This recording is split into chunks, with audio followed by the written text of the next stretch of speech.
Chapter 5. Ananda put his palms together, bowed, and said to the Buddha, "Having heard the Buddha's unbounded, greatly compassionate, pure, everlasting, true, and actual expression of Dharma, I still have not understood the sequence for releasing the knots such that when the six are untied, the one is gone also.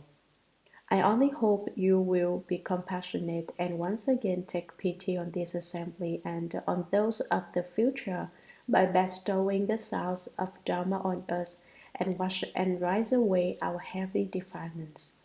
Then upon the lion's throne the first command straightened his nirvana robes, arranged his samgati, took hold of the table made of the 7 gems, reached out onto the table with his hand and picked up a flowered cloth given him by the Suyama god.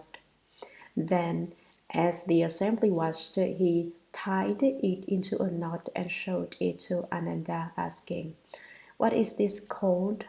Ananda and the great assembly answered together, "It's called a knot." Then the first command tied another knot in the cloth of layered flowers and asked Ananda again, "What is this called?" Ananda and the great assembly once again answered together, "It too is called a knot."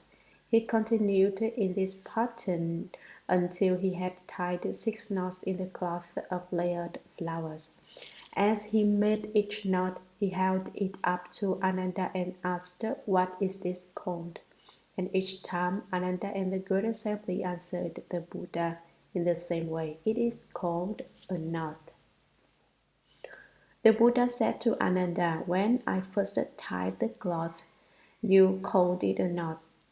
Since the cloth of layered flowers is basically a string or strip, how can you call the second and third tied knots as well?" Ananda said to the Buddha, "World honored one, this cloth of woven layered flowers is just one piece, but as I consider it, when the first command makes one tie, it is called a knot.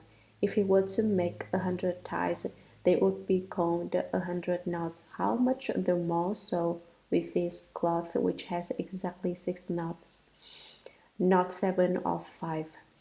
Why does the third command allow me to call only the first tie a knot and not the second or third ties?" The Buddha told Ananda, "You know that this precious cloth of flowers is basically one strip. But when I made 6 ties in it, you said it had 6 knots. As you carefully consider this, you will see that the substance of the cloth is the same. It is the knots that make the difference.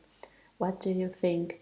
The first knot I tied was called number 1, continuing until I come to the 6th knot, and as I now tie it, is it also number 1? No, world honored one. If there are 6 knots, the 6th knot can never be called number 1. In all my lives of learning, with all my understanding, how could I now confuse the names of 6 knots?" The Buddha said, "So it is. The 6 knots are not the same. Consider their origin. They are created from the one cloth. To confuse their order will not do. Your 6 sense organs are also like this. In the midst or ultimate sameness, conclusive differences arise." The Buddha said to Ananda, "You certainly dislike these 6 knots and would like there to be just one cloth. But how can that be done?" Ananda said, "As long as these knots remain, there will be grounds for argument about what is and what is not. Their very existence will lead to such distinctions as this knot not being that knot and that knot not being this one. But if on this day the first command unties them all so that no knots remain, then there will be no this and no that.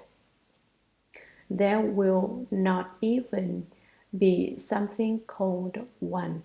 How much the less can there be 6? The Buddha said, "When the 6 are untied, The one is gone is the same meaning.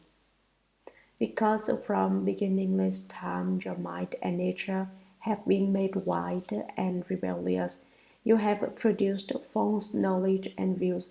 This falseness continues to arise without respite, and the wearisomeness of these views brings about objective dust. It is just like strange flowers appearing and your eyes grow weary of staring. They arise at random without any cause within the tranquil essential brightness. Everything in the world, the mountains, the rivers, and the great earth, as well as birth, death, and nirvana, is all just a strange weariness, the upside down appearance of flowers. Ananda said, this weariness is the same as the knots. How do we untie them? The first common took hold of the knotted cloth and pulled on its left end and asked Ananda, is this the way to untie it? No, won't honored one. Then with his hand he pulled on the right end and again asked Ananda, is this the way to untie it? No, won't honored one. The Buddha said to Ananda, now I have pulled it to the left and right with my hand and still have not been able to undo them. What method do you propose to untying them? For untying them, Ananda said to the Buddha, world honored one, you must untie the knots from their center. Then they will come undone. The Buddha said to Ananda, so it is, so it is. If you want to get them undone, you have to untie them from the center. Ananda, the Buddha Dharma I explained arises from causes and conditions, but that is not to grasp at the mixing and uniting of cause appearances in the world. The first come one understands the own worldly and world transcending dharmas and knows their fundamental causes and what conditions bring them into being. This is so to the extent that I know how many drops of rain fall in as many worlds away from here as there dust most in the Ganges. The same is true for all the things you can see. Why the pine is straight, why the brambles are twisted, why the goose is white, why the crow is black. I understand the reasons. Therefore, Ananda, you can select whichever one of the six sense organs you wish. If the knots of the sense organs are removed, then the defiling appearances disappear of themselves. All falseness ceases to be. If that is not the truth, what do you expect in addition to it? Ananda, I now ask you, can the six knots in the cloth of layered flowers be untied simultaneously and released all at once? No, won't honored one. The knots were originally made one at a time. Now they must untied one at a time. The substance of the six knots is the same, but they were not made simultaneously, and so now, when it is time to release them, how can they be untied simultaneously? The Buddha said, releasing the six sense organs is the same way. When the sense organ begins to be released, one realizes the emptiness of pupil first. When the nature of that emptiness is fully understood, then one is released from dharmas. Once one is freed from dharmas, neither kind of emptiness will arise. This is called the patience with non-production attained by the Bodhisattvas by means of samadhi. Upon receiving the Buddha's instruction, Ananda and the Great Assembly gained wisdom and awareness that was perfectly penetrating and free of doubt and delusion. All at the same time, they placed their palms together, bowed at the Buddha's feet, and he said to the Buddha, today our bodies and minds are illumined, and we are happily free from obstruction. We have understood the meaning of the ending of the six and the one. Still, we have not yet gone through to fundamental perfect penetration.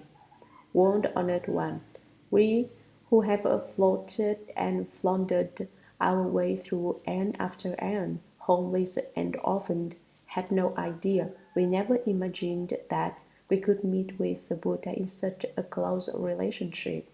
We are like lost infants who have suddenly found their compassionate mother. Because of this, we accomplished the way in this assembly, yet the secret words which we received are the same as our basic enlightenment, and so it is the same as if we hadn't even heard them. We only wish the greatly compassionate One will bestow upon us the profound secret as the third command's final instruction. After saying this, he prostrated himself, withdrew, and held himself ready for the secret opportunity as he awaited the Buddha's hidden transmission. Then the world-honored one told all those in the assembly who were great Bodhisattvas and great Arhats, their outflows extinguished. All of you Bodhisattvas and Arhats who are born from within my Dharma and have attained the stage beyond learning, I now ask you, when you first brought forth your resolve and became enlightened to the 18 realms, which one of these brought perfect penetration? Through which expedient did you enter Samadhi? Kaundinya, with the others of the 5 bhikshus, arose from his seat, bowed at the Buddha's feet, and said to the Buddha, when I was in the deer park and the pheasant garden, I observed the thirst come on immediately after his accomplishment of the way. Upon hearing the Buddha's voice, I understood the 4 truths. The Buddha asks us bhikshus to speak. I was the first to understand, and the first command certified me and named me Anyata. His wonderful sound was both secret and all-pervasive. It was through sound that I became an Arhat. The Buddha asks about perfect penetration. As I have been certified to it, sound is the superior means. Upanishad arose from his seat, bowed at the Buddha's feet, and said to the Buddha, I also saw the Buddha when he first accomplished the way. I learned to contemplate the appearance of impurity until I grew to loathe it and came to understand that the nature of all form is unclean. Bare bones and subtle dust all return to emptiness, and so both emptiness and form are done away with it. With this realization, I accomplished the path beyond learning. The first command certified me and named me Upanishad. The objective form came to an end, and wonderful form was both secret and all-pervasive. Thus it was through the appearance of form that I became an Arhat. The Buddha asked about perfect penetration. As I have been certified to it, form is the superior means. The pure youth, adorned with fragrance, arose from his seat, bowed at the Buddha's feet, and said to the Buddha, I heard the thirst command teach me to contemplate attentively all conditioned appearances. After I heard the Buddha's instruction, I sat in repose in the quiet and of a pure dwelling. When I saw the bhikshus' light sinking in sense, the fragrant scent quietly entered my nostrils. I contemplated this fragrance. It did not come from the wood, it did not come from emptiness, it did not come from the smoke, and it did not come from the fire. There was no place it came from and no place it went to. Because of this, my discriminating mind was dispelled, and I attained the absence of outflows. The first Kawan certified me and called me adorned with fragrance. Defiling scent suddenly vanished, and wonderful fragrance was both secret and all-pervasive. It was through the adornment of fragrance that I became an Arhat. The Buddha asks about perfect penetration. As I have been certified to it, The adornment of fragrance is the superior means. The two Dharma princes, physician king and superior physician, and 500 Brahma gods in the assembly arose from their seats, bowed at the Buddha's feet, and said to the Buddha, "From beginning this compass until now, we have been good doctors for the wound. In our mouths, we have tasted many herbs, wood, metals, and stones of the Saha wound, 108,000 flavors. We know in detail the bitter, sour, salty, bland, sweet, and pungent flavors and the like, in all their combinations and inherent changes. We have a thorough knowledge of whether they be calming or warming, poisonous or non-poisonous. While serving the first command, we came to know that the nature of flavors is not empty and not existent, nor is it the body or mind, nor is it apart from body and mind. We became enlightened by discriminating among flavors. The first command sealed and certified us brothers and named us as Bodhisattvas, physician, king, and superior physician. Now in the assembly we are Dharma princes who have ascended to the Bodhisattva level because we became enlightened by means of flavors. The Buddha asks about perfect penetration. As we have been certified to it, the cause of flavors is the superior means. Bhadrapala and 16 awakened lords who were his companions arose from their seats and bowed at the Buddha's feet and said to the Buddha, "We first heard the Dharma and left the home life under king of awesome sound Buddha. Once, when it was time for the Sangha to bath, I followed the custom and entered the bathhouse. Suddenly I awakened to the fact that water does not wash away the dust, nor does it cleanse the body. At that point, between the two, I became peaceful and I attained the state of there being nothing at all. To this day, I have never forgotten that past experience. Having left home with the Buddha, I have gone beyond learning. That Buddha named me Bhadrapala. Wonderful touch was revealed, and I accomplished the position of the Buddha's disciple. The Buddha asks about perfect penetration. As I have been certified to it, touch is a superior means. Meghashikara, purple golden light Bhikshuni, and others arose from their seats, bowed at the Buddha's feet, and said to the Buddha, "In a past karma in this region, I drew near to the Buddha named Sun Moon Lamp, who was then in the world. I heard Dharma from him and cultivated and studied with him. After that Buddha's extinction, I made offerings to his sharira and lit lamps to continue his light. Purple golden light gilded the Buddha's image. From that time on, in life after life, my body has always been perfect and has shone with the purple golden light.